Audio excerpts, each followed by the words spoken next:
అర్థం చేసుకుంటాం.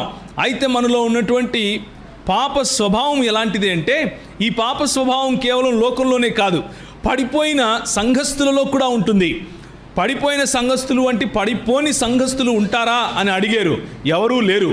ప్రతి ఒక్కరూ పాపములో పడిన వాళ్ళమే, ఏ భేదము లేదు. ప్రతి ఒక్కరూ పాపము చేసి దేవుడు అనుగ్రహించు మహిమకు దూరమైపోయిన వాళ్ళమే. మనం అందరము కూడా యేసు ప్రభువు యొక్క రక్త ప్రోక్షణ క్రిందికి రానంత వరకు మన స్వంత స్వీయ నీతి చేత మనము రక్షింపబడలేము అని తెలుసుకున్నవారం.